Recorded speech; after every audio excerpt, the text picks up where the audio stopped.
My name is Ken Borelli, and I'm chair of the Cultural Committee of the Italian American Heritage Foundation. And it's very exciting to offer this presentation with Richard Di Giacomo. So, really, without further ado, let me refer you to Richard. Richard, Thank you welcome. very much, Ken. Those were very kind words. Critics of Columbus. Thought about a lot of different titles for this. I almost said the Columbus conspiracy, but then I thought, well, that's a little too strong. You can't get a conspiracy with people over 500 years.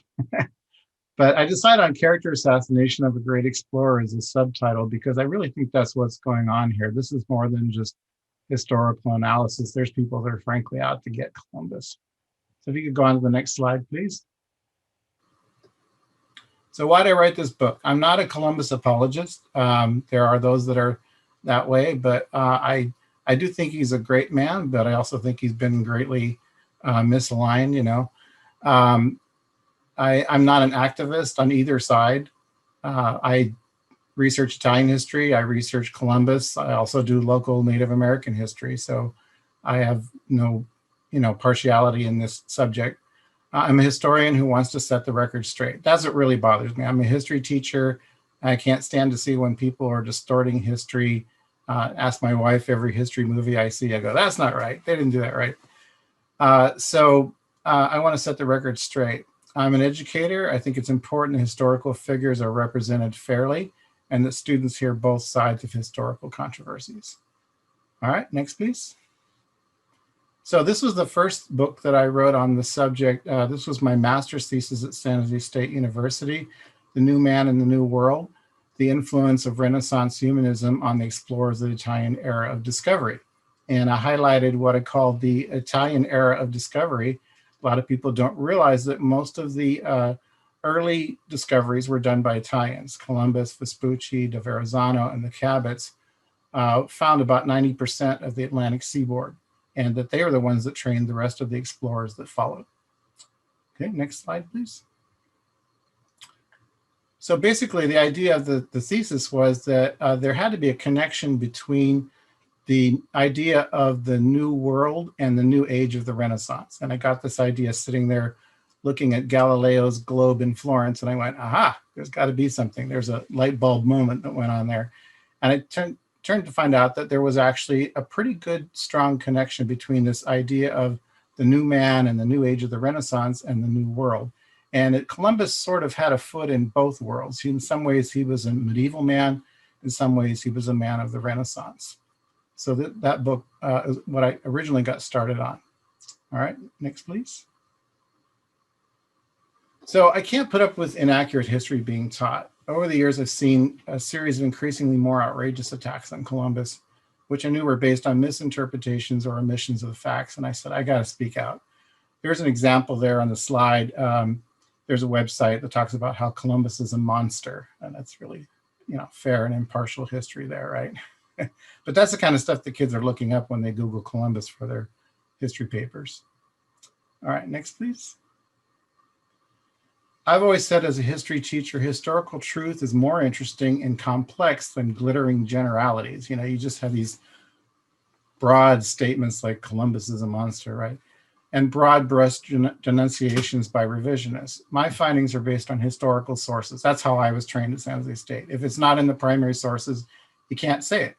And you may not like what the primary sources say, but you can't change your theory to fit the sources. You have to go with what the sources say. I don't base my findings on rumors, slander, or misquoted citations like some of the other historians that I've seen. Most of the things you hear about Columbus on the internet today or on social media are patently false. There's many lies and distortions that get repeated endlessly without proper documentation. We've all seen people who say they do research on the internet, right? All right, next, please. Historians must be fair and impartial. I have no dog in this fight. Columbus is not a relative of mine. He's not a hero of mine, but I do get bothered when I see things misrepresented. So I am duty bound as a historian to be honest about Columbus's faults. I would love to just say Columbus was perfect. He never did anything wrong. He should be a saint. but you have to face the facts. If there's something that doesn't fit your thesis, you got to change your thesis. You can't go the other way around. And like Winston Churchill used to say, you got to do history, warts and all. That's what he said, referring to his portrait.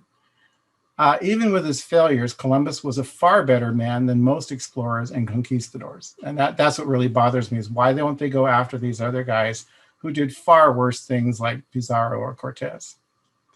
Next, please. This is a great quote by the really fabulous Italian historian Paolo Taviani. If you haven't read his book on Columbus, I recommend it. He says, everything is said about Columbus. So I did this idea map to show you. Take a minute to look at it carefully. Literally everything on this list has been said about Columbus. He's Italian. He's not Italian. He's Jewish. He's Spanish. Everything he discovered was an accident. He was obsessed with gold. He was crazy. He was religious. He was evil. He was a bumbling idiot that had no idea what he was doing. He was godlike. He was the most important person in history since Jesus. I mean, you couldn't possibly find a broader range of things said about the same person in history than there has been about Columbus. Everything. He was a poor navigator. He was the greatest navigator there ever was. He was a Renaissance scholar. He was a completely uneducated guy. They say everything about Columbus. All right, next slide, please. How can so many things be said about the same man? One person, historian Clenardis, called him a god among men. That's not something you'd hear today very often. What do you hear today? He's a demon. He's a monster. He's a fool. De Gamarra said, it was a contemporary of Columbus, he was second only to Christ in history. No other person had a bigger impact other than Jesus. Today, what do you hear? Erase him from the history books. Don't even talk about him. He's terrible. Not so long ago, a little more than 100 years ago, they had the quadcentennial, the 400th anniversary of Columbus's discovery of America. And he was a national hero. People named many places after him, the District of Columbia, Columbus, Ohio, all kinds of, universities and statues everywhere. There was a worldwide Columbus exposition that was in many cities, and millions of people went to see these things. Today, you have tear down statues and rename places, destroy his reputation, and there are literally some that are educating children to hate Columbus, which is sad. All right, next, please.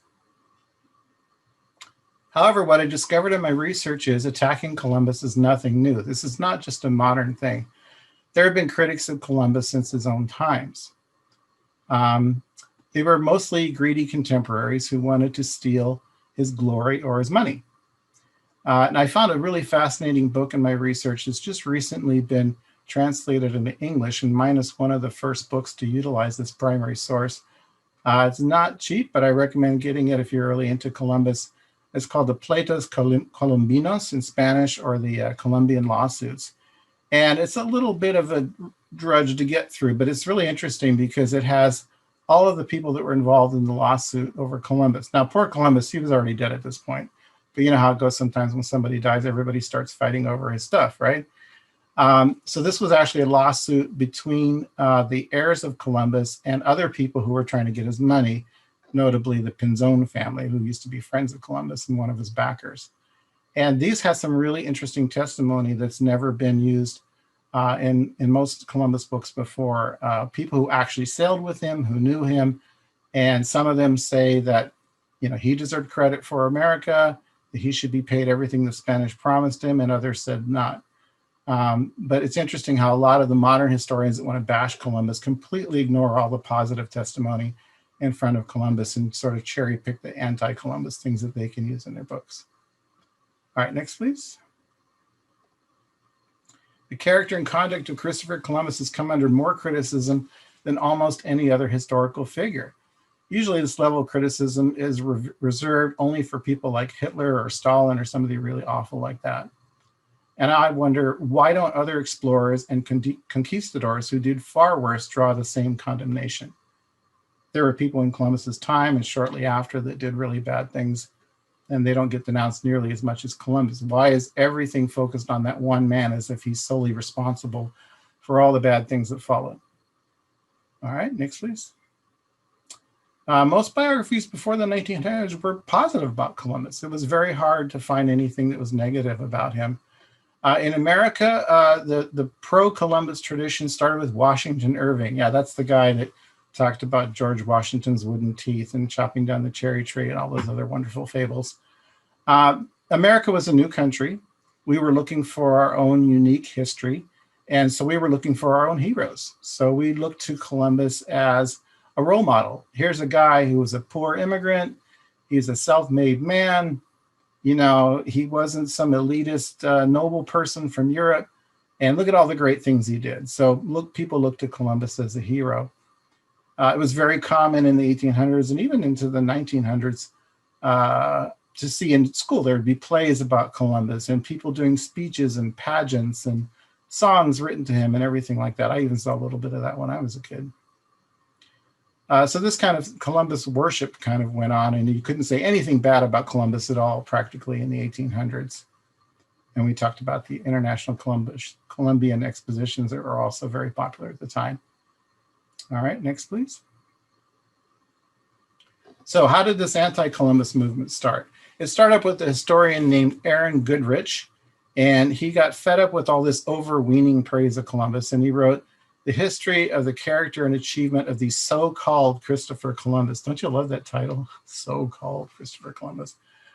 It portrayed Columbus as a greedy sinner, you know, that he was a pirate. He literally said that Columbus was a pirate, and it turned out that the thing that he was basing that on was completely false. He had a different guy who had the same name as Columbus, and it wasn't even him. And he took this one little phrase that was in Ferdinand's book about his father Columbus, and he said that he, you know, plied the trade in the sea, and from that he read pirate. And he says over and over again in the book how Columbus is a pirate. And you'll see some of the anti-Columbus propaganda on the internet. They'll portray him as a pirate even to this day. That's how that nonsense got started. He said in the book, this saintly demigod was neither great, noble, heroic, or even honest. So his goal was to take Columbus down from that pedestal and say, why is this guy a hero? He's not a hero at all. Next, please. Despite his errors, Goodrich has had countless imitators. So, you know, it was a flawed book. He even said that himself, my book is imperfect fruit. And I'm like, more like rotten fruit, okay? A torrent of copycats would follow him. Nearly every modern day revisionist uses the same claims against Columbus. They act like they're so original. They're really coming up with, oh, I've come up with this new stuff. And they just keep quoting the same arguments with the same misquotes, the same faulty logic, the same clever omissions to make Columbus look worse than he really was. The key tactic is to discredit the most trusted sources on Columbus, those who knew him best, his son and his friends. I mean, who knows a person better than his son and his friends? But the revisionists always like to say, well, you can't trust them because they're family members. They're going to make him look good no matter what. Next, please. The historical rule generally that we use when we're doing research is the sources closest to a time a person was alive are usually the most reliable. You know, people distort things over time. They forget things. They correct their own memories or whatever. The best source is written by Columbus's son. Ferdinand was his son, and who would know him better than his own son? He sailed with Columbus, and he had a library of his papers that all the other accounts are based on. Unfortunately, a lot of those papers disappeared by neglect after he died. There's even rumors that some of them were urinated on by Napoleon's horses, sadly to say. But we don't know. Some of them rotted away. Some of them were in fires. Some of them just got tossed out because they didn't know what they were. So who knows how many controversies over the historians have over Columbus could have been settled if all those documents had survived. And I also like to say that to the ones that say, oh, Columbus was completely ignorant and he was just this dumb, uneducated fool. How did he raise this brilliant Renaissance scholar as a son? This guy had one of the largest libraries in Europe. He traveled all over Europe collecting books, basically bankrupted himself buying so many books, and was known by Renaissance scholars all over Europe. So how did Columbus raise this guy if he was such a dummy? And furthermore, what motive would Ferdinand have to lie? Why would he lie about his own father? He has nothing to gain from it personally. When he writes the book, Columbus is already dead. Next slide, please. Another really great source is Bartolome de Las Casas. He's widely respected as the defender of the Indians. In fact, he was sainted for that. He had mostly positive things to say about Columbus. And this is what really bothers me, and I mention in the book often. Most of the times when you see people bashing Columbus, they will quote Las Casas, even though Las Casas was a fan of Columbus. Now, he had some critical things to say about Columbus, don't get me wrong, but he had a very balanced view of Columbus. He says some good things and some bad things. And when you see the websites or whatever, the popular history, it's always using Las Casas against Columbus, and that's not the case at all. He makes it clear that most of the abuses against the Indians happened after Columbus was no longer governor. And so if you're looking for like one piece of evidence to defend Columbus, whenever they throw anything at you, a quote about Las Casas about, oh, they were running around and they were barbecuing Indians and they were lancing pregnant women. And like, yeah, when did that happen? After Columbus was no longer governor. Okay, so most of the things you hear, the great atrocities and this huge slavery and things like that, were after Columbus was already kicked out and was no longer governor of Hispaniola. And they seem to conveniently ignore that little subtlety. So he's widely cited as a critic of Columbus, but the book History of the Indies was written to defend Columbus against others who ousted him from power and point out their atrocities. So he flat out says things got much worse after Columbus was gone, and that Columbus tried to stop the atrocities, but he was unable to do so. Next slide, please. So most people grew up reading Samuel Eliot Morrison's Admiral of the Ocean Sea, and that's pretty much where the current generation got our positive view of Columbus. This guy was a great sailor himself. He was in the Navy. He has very meticulous notes about Columbus's sailing and everywhere he went. And this day he was at that place in this latitude and longitude, and a lot of great detail. He translated a lot of documents that had never been translated in English before. And he's really kind of the go-to guy if you want to really understand Columbus and all the primary sources that went with him. He said Columbus was a great man and a heroic agent of change. He called him the greatest navigator of his age, which is what all his contemporaries said, by the way.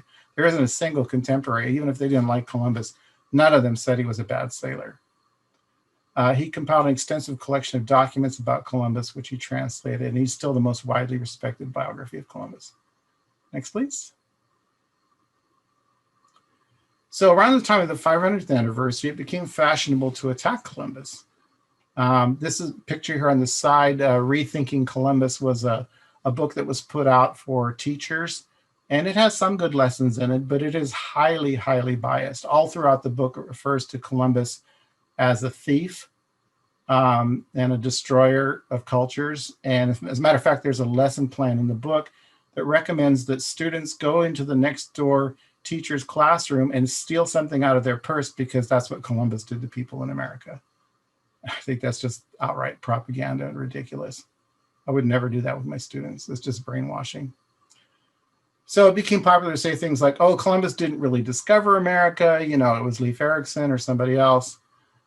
He did, but he didn't know what he found. He's just this bumbling idiot that accidentally ran into America because he had no clue. He mistreated the Indians. He wasn't really Italian. He stumbled on America by accident, or he was greedy and obsessed with gold. That's a very common theme that gets repeated over and over again. Interestingly enough, though, he only asked for 1/8 share of the profits from the New World. If he was greedy, why didn't he ask for 50% or more? Next, please. So recently, ever since the 500-year anniversary, the attacks on Columbus have really stepped up. They're getting much more personal and much nastier. It's like each new historian has to make a name for themselves with petty, systematic attempts to discredit Columbus's character. And they go after every little thing about his life. They nitpick everything about his education and his background and every little action that he did. And they try to say that he was like this evil person. The biggest offenders are Kirkpatrick Sale, James Lowen, and Howard Zinn, who are all revisionist historians. They are notorious for misquoting, not citing sources, or combining quotes to make them sound like Columbus said something that he didn't say. They'll take things that were said weeks apart or miles apart and put them all together to make it sound like Columbus had this evil plan to enslave the Indians from the very beginning.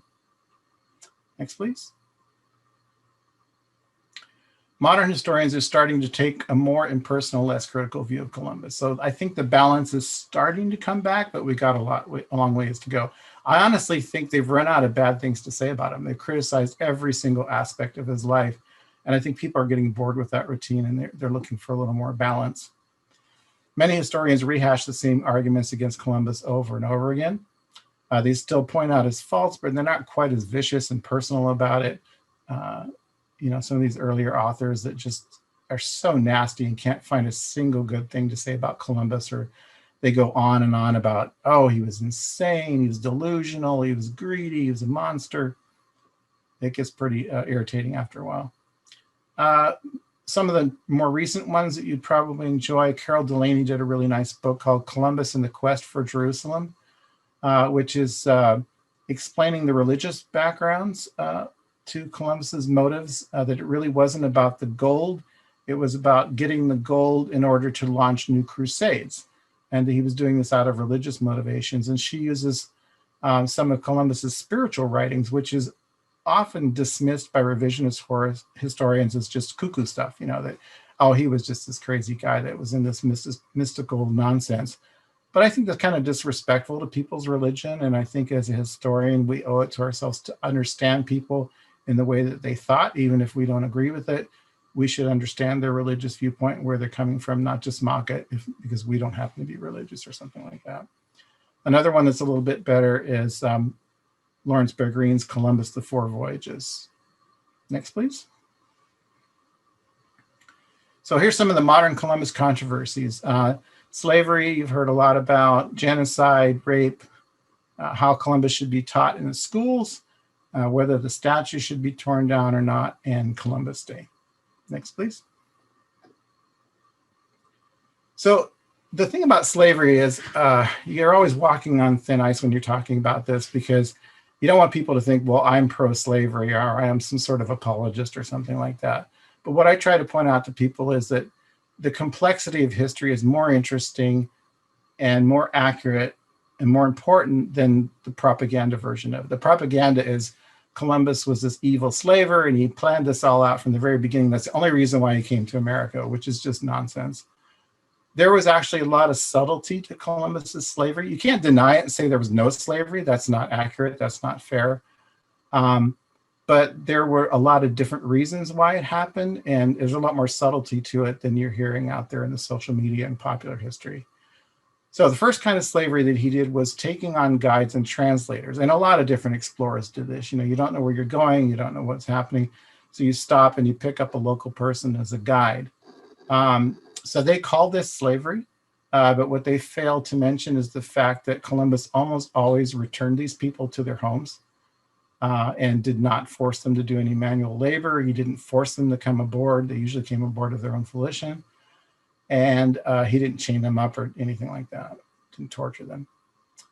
So that is a form of slavery because some of them didn't go home, but it's not anything like a major slavery like you'd see in Africa later on. Another form of slavery he did was capturing natives who were enslaving and eating other tribes. There were cannibals in the Caribbean. That's where we get the word Caribbean. It's from the Carib tribe. And they attacked the Taino Indians in Hispaniola, and Columbus tried to save them from that. And that's something the revisionists never talk about. They never talk about the fact that Columbus actually saved a lot of people from slavery and went to war to save people's lives from being captured by cannibals. And then finally, towards the end, as he sort of began to lose control of the colony, he did capture prisoners of war who were rebelling against Spanish rule. He had no choice. He was the viceroy, so he had to enforce law and order for the Spanish crown. And that was legal at the time and sanctioned by the Pope, even though today we would say that's not great. And he also punished Spanish rebels and captured quite a number of them, even executed some of them for the reason that they were treating the Indians so badly. So that's probably the largest proportion of the slavery that happened under Columbus, was capturing people who were prisoners of war who rebelled against the Spanish. All right, next, please. So here's the myth versus the reality of slavery. The myth is Columbus was the greatest slaver of all time. Well, that's just not true. There were many people who took a lot more slaves, like Mongols and Vikings and Dutch and Portuguese and English and lots of other people. That's just blatantly false. The reality is Columbus took small amounts of slaves compared to previous and subsequent slaving countries. So to call him the father of all slavery is not really fair. Columbus is, in many of the revisionist books, credited with starting the New World slave trade. That's not true either. There already was slavery in the New World practiced by the Caribs, the Aztecs, and many other people. So he did not introduce slavery to the New World. The other myth is Columbus did indiscriminate slaveries that depopulated whole areas. Never happened. I've looked through every possible book. I've read like every book ever written about Columbus and all the primary sources, and I've never seen an incident like that. That was done later on by later governors and conquistadors, but it was not done by Columbus personally. People say, Columbus was so greedy. It was all about the gold. He made a fortune off the slave trade. Also not true. Columbus had no slaves of his own. There are no records of him personally taking a slave or getting money from it. There are records of him freeing plenty of slaves, but there are no records of him ever using a slave or owning a slave or directly making money off of slavery. The myth is Columbus planned to enslave the Indians from the very beginning. That's not true. That's an overgeneralization, and that's sloppy history. It was a gradual set of compromises due to royal pressure to make a profit. He was trying to slow down the abuses and slow down the slave trade, and the Spanish citizens wanted more slavery, wanted more profit, so they pushed him to take slaves, and he finally gave in and began taking larger numbers of slaves. Next, please. All right, so here's something you'll never see about Columbus and slavery. He actually freed more people from slavery than he enslaved. Now you say, how can you say that? It's because of the captives that he was freeing in Hispaniola. So if you take the total population of that island, and he was protecting them from the Carib cannibals, actually he freed more people than he enslaved. He also adopted an Indian orphan as his own personal son, which was a pretty generous thing to do that never gets talked about. He tried to stop the spread of slavery by punishing the Spanish who mistreated the native people. That's what really got them mad. That's why they fired him as governor, and as the cover of my book shows, put him in chains and sent him back to Spain. It was not because he was mistreating the Indians. It was because he was mistreating the Spanish who were mistreating the Indians. So they arrested him and had him fired to continue further atrocities unchecked. And Las Casas mentions that it got much worse after Columbus was fired and Bobadilla came in as the new governor.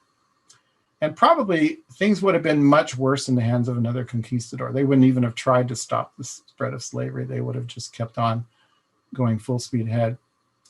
Other explorers did much more slavery and exploitation, and they're seldom condemned. So it's unrealistic to expect Columbus to have refrained from slavery when no one else in his generation did. So why blame this one man for the sins of an entire generation? It's just not fair. Next, please.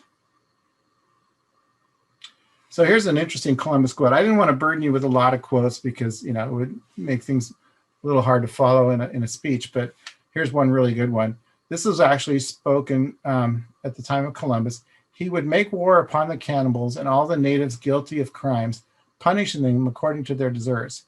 As for the innocent, he would protect and honor them because of their virtues. Therefore, neither he nor any one whose intentions were pure need be afraid. Rather, if he or any other honorable man had been injured in his interest by his neighbors, he had only to say so. And that was a contemporary of Columbus. That does not sound like this evil slaver person that you always hear about. Next, please. Columbus often gets accused of genocide. And I like this quote. Columbus surely did not intend to commit genocide, of which he has been accused, nor was his intention to obtain slaves. And that's in the Carol Delaney book that I mentioned. He was not there to do a war of conquest. He thought he was in Asia. And the last thing you'd want to try to do is take a handful of Spanish people to take over all of China or India. He did not have the forces to do that. Aha, we've gotten the book fresh. It just arrived. Yay. How's that for timing? Dramatic entrance. All right. So, Yeah, I mean, it would be pretty silly to try to take over all of Asia, and he hardly brought any soldiers with him. So if he really wanted this war of great conquest where we're going to exterminate all the Indians, why didn't he bring thousands of soldiers with him instead of just a few hundred? What he was most upset was that the Spanish were not doing their fair share of the labor. He brought over people who were craftsmen and farmers, and he expected them to get to work. And instead, they just sort of got lazy and let the Indians do all the work for them. And when Columbus tried to punish people for being lazy and not doing their fair share of the work, they got mad and they ratted him out and had him arrested. Next, please. Another big charge is that Columbus was a rapist. This is probably one of the most preposterous charges of all. It's based on a single primary source account by Michele de Cuneo. And the problem is they don't mention the fact that Columbus was not the rapist. Cuneo himself admits that he raped the woman, beat her up, and raped her. They also don't mention that the whole reason why they brought this woman on the ship in the first place was Columbus was rescuing their tribe from being eaten by cannibals.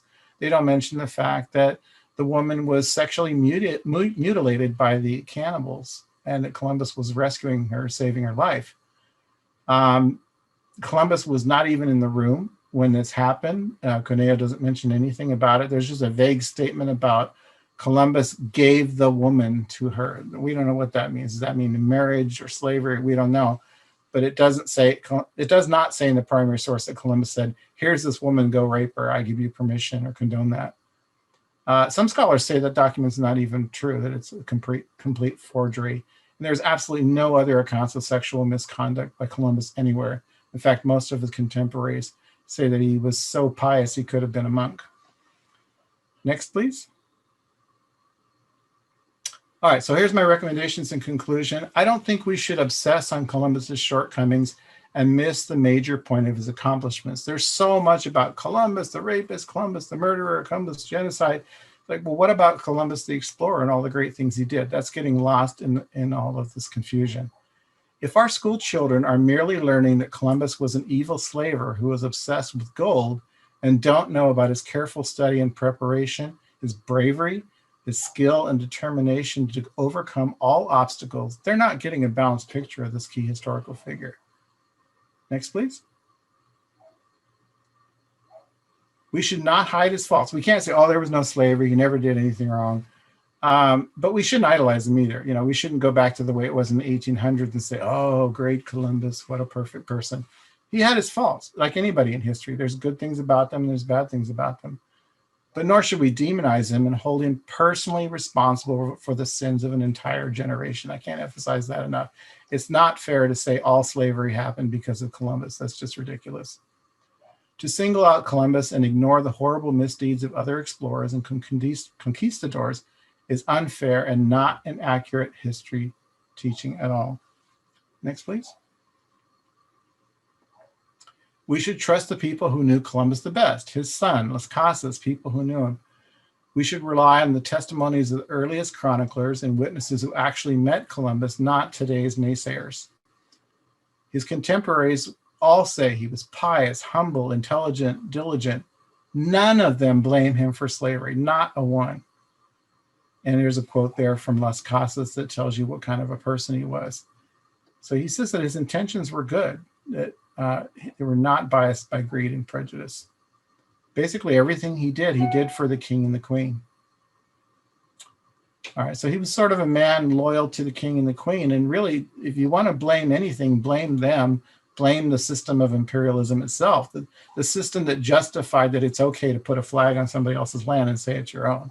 It doesn't matter whether it would have been Columbus or somebody else, the process would have happened the exact same way. So why blame Columbus? Next, please. So what do we tell the children? What is needed is to teach a balanced view of Columbus. The remarkable achievement of the discovery of America should be lauded for the academic preparation. The guy was a genius. He spent years studying sea charts, and he went to every place you could possibly go without going to America first. He studied tides and currents and interviewed people who had explored in the past. He did every possible bit of research. He was a college graduate. He was making up a whole new field of endeavor that nobody had ever done before. That's why it really bothers me when people say, oh, he's so uneducated. who else could have? There's no college you can go to get a degree in discoveryology. He made the whole thing up himself. And he had to face things like hurricanes and alligators and things that nobody had ever seen before, you know, malaria and all these different things, and shipworms eating away at his secondhand ships. He had to deal with things that nobody else had ever done before, and he came through with shining colors. The unintended consequences of the discovery in terms of destruction to the environment and the native population should be explained to students openly. So you got to say what was the results, but when you get into, historians get into what's called monocausality. You should never say everything happened because of one thing, and that's what they're doing. They're saying all this bad stuff happened because of Columbus, and that's just bad history. Next, please. Blaming Columbus for all slavery in the Americas is like blaming George Washington for all the subsequent crimes committed by American soldiers. Instead of assassinating Columbus's character, we should give students an honest look at all the primary and secondary sources, both those praising and those condemning Columbus, and let young learners judge for themselves. Next, please. So I have a book that I've written that has historical simulations. And what I do is there's a trial of Columbus, but it's not a trial. Is Columbus this genocidal maniac? Did Columbus have a breach of contract or not? And I have some primary sources pro and against Columbus, and the kids decide for themselves whether he is guilty of, you know, not living up to what the Spanish asked him to do in America. All right, so for Columbus Day, I believe Columbus Day should still be celebrated as a holiday because of the momentousness of the event and what it subsequently meant for America. I don't think we should just cross it off the calendar because it offends some people. Honoring Columbus does not mean dishonoring the American Indians. I think sometimes it gets into an us and them kind of thing, and I think that's dangerous. You can absolutely be 100% behind Columbus and 100% behind American Indians. They don't have to be at odds with each other at all. You can say there's good things Columbus did and there's bad things that Columbus did. You can say there's good things Indians did and bad things that Indians did. They're both honorable and worthy of study, and we should not just cross things out of history because we don't like them. So yeah, keep the holidays, keep the monuments. Next slide, please.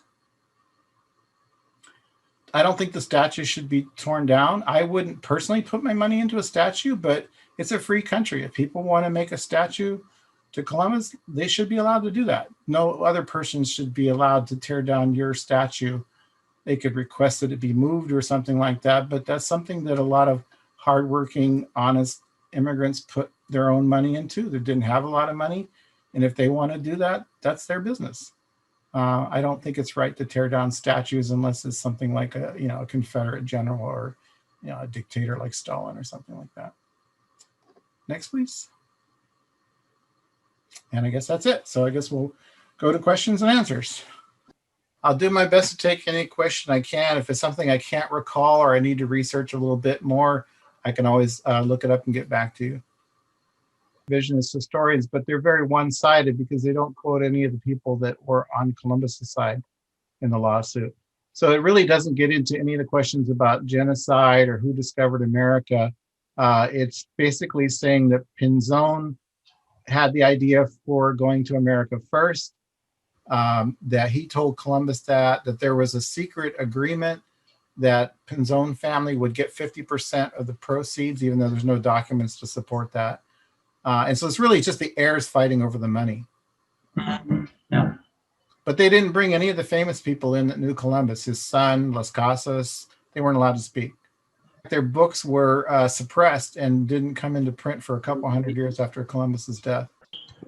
Okay, that concludes, and I will be in touch. And if you want to get a hold of Richard, I'll forward the email. Thank you. Okay. Thank you, everybody. Good night. Bye-bye. All right, thank you. Bye-bye.